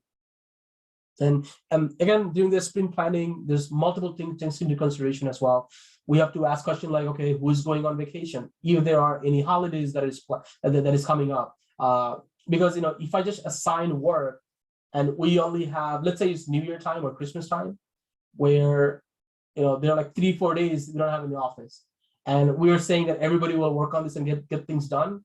Well, that's not a realistic scenario, right? Because just because you expect everyone to work on the day that they're off, it is not going to happen. Mm-hmm. So we also have to take those into consideration during the sprint planning. And usually that's the job of the Scrum Master. I would say. The Scrum Master is to make sure that all of those things are followed through. So during the sprint planning, that's when we decide how many stories or how many tasks we're going to be able to take in. Mm-hmm. And then after that, we start the sprint. Okay. And after the sprint starts, that's when we go into that's when everything else starts. That's when all of this stuff that we talked about, the sprint, right? Mm-hmm. We have the Jira board or the daily stand-up, we creating bugs and the ownership and etc. All of those things comes into the picture. So when the sprint starts, as QA, we're not just sitting idle up until the development team gives us some story or something to work on. We're not just sitting idle. So we're not just sitting there not doing anything or sleeping. We're not doing that. So what happened as the development team is developing their stories or as they're coding, from QA perspective, we are creating our test cases. So this is for documentation and everything else. So we are getting all of our test cases ready. So as we're creating the test cases, and as the development team is giving us all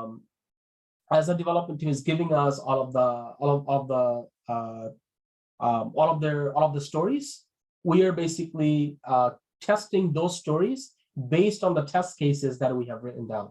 So you could really do that from, I guess, like from grooming on, because that's where like the stories come into play. And then sprint planning is like when you cut that down to like, okay, grooming 20 stories, but sprint planning, we can only do 10. Yeah. So you can really start to develop test cases from there. You can. Technically, yes, you can. But the problem is you don't know which stories will be worked on first at the grooming session. You don't know what stories will be worked on, right? So your main focus would be to complete the sprint first. So if you have additional time after that, then yes, you can go to the backlog and you can start creating more test cases and everything for the other stories that is not in current sprint. But your main goal is to focus on the sprint that is current.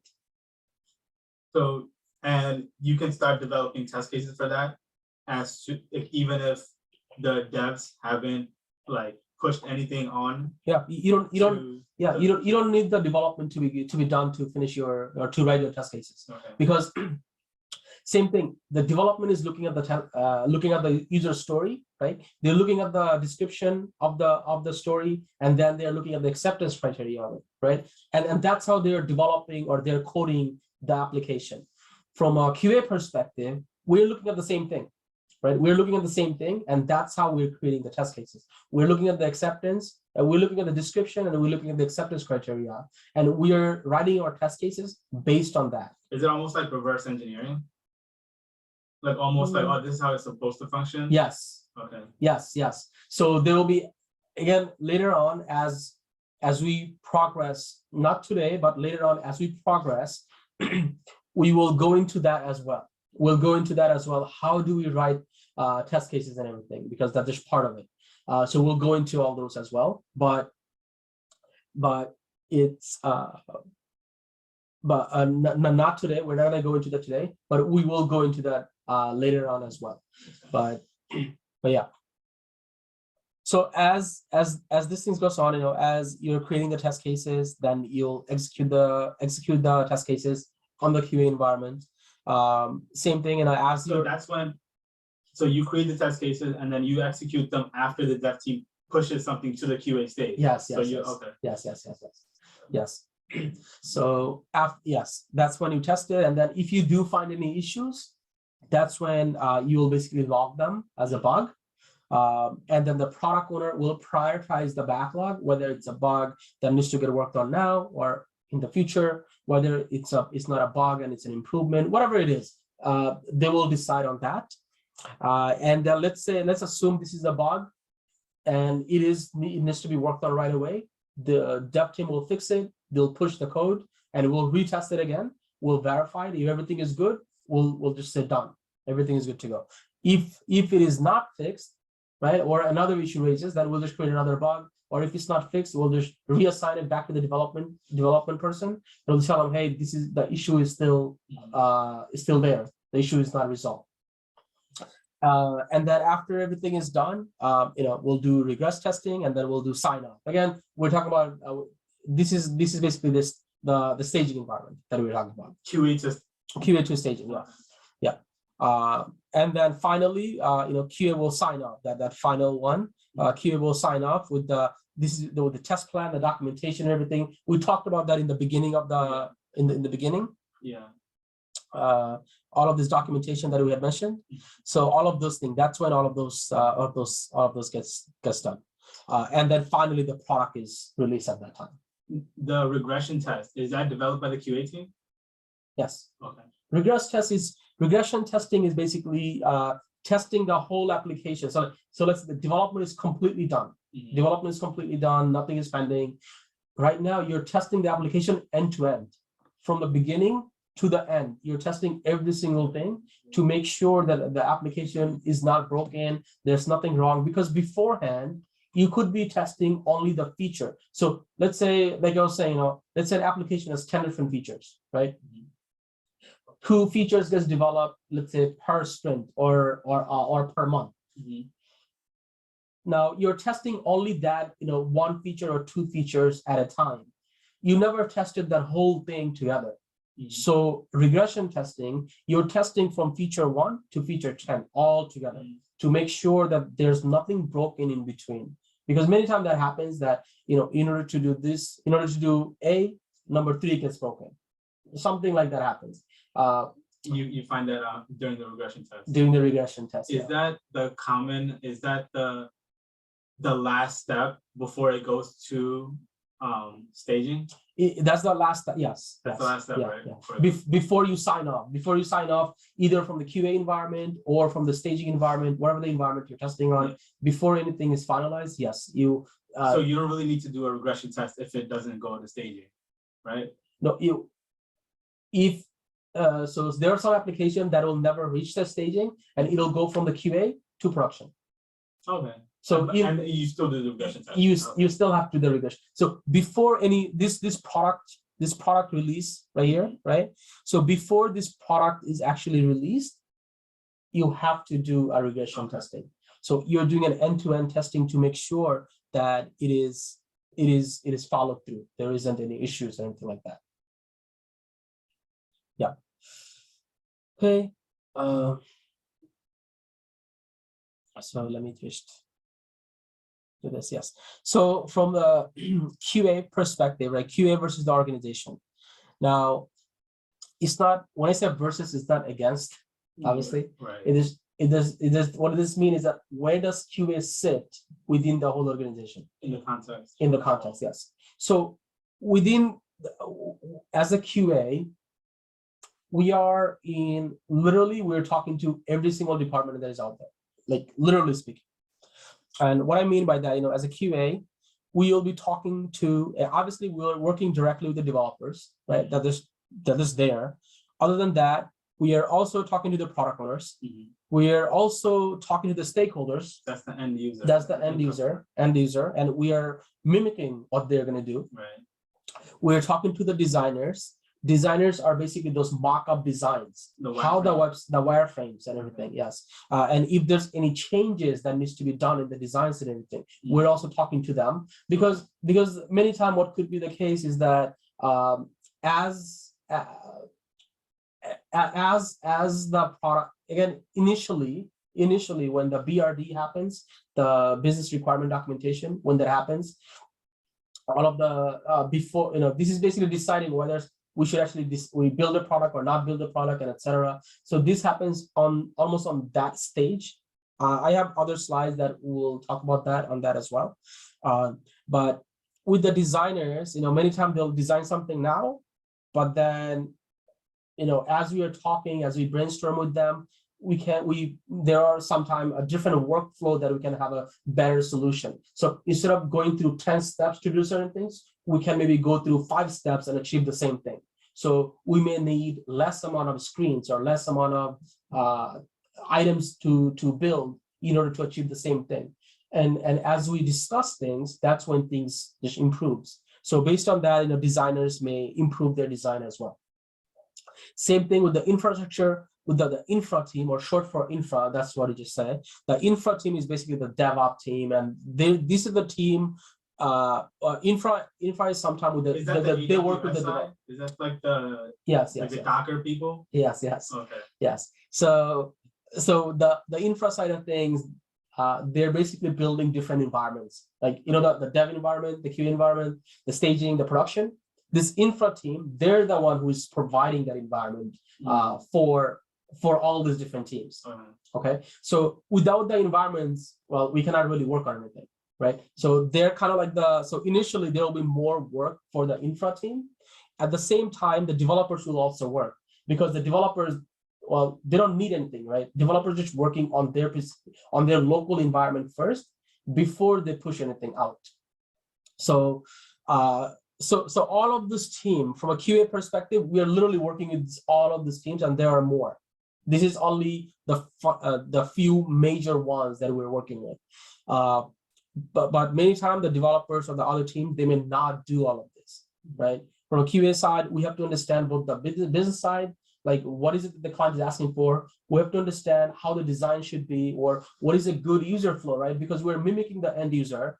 If the use case or the design of it is not really appealing, we'll be mentioning that to the designer, like, hey, this doesn't look good, or I get lost. What is it exactly that I'm trying to do? So we try to mimic the end user. Same thing, if the environment is down, because we're testing the application so much, we're the first one to realize when the application is down, right? Because developers, they're just working on their local machine. Many times they're not using the QA environment, or they're not seeing the QA environment. But from the QA perspective, we're seeing the environment on a daily basis. So if there's any issue that we find, we basically communicate that to the infra team that, hey, the environment is down. We need this site up right now. And we work in the same environment, right? Like all of us, like QA and dev, not in like literally the same stage, but like our stages, even though they're separate, they're identical, right? Yes, you could say. Well, all the developers, they push all of their code into the dev environment, right? Once in the dev environment, before anything gets pushed to, or anything gets merged to the QA environment, those codes are checked by the lead, meaning they're verified by a lead developer to make sure that there isn't anything wrong with that code. So if there is anything wrong, that code never leaves the dev environment. That code never gets merged or pushed to the QA environment.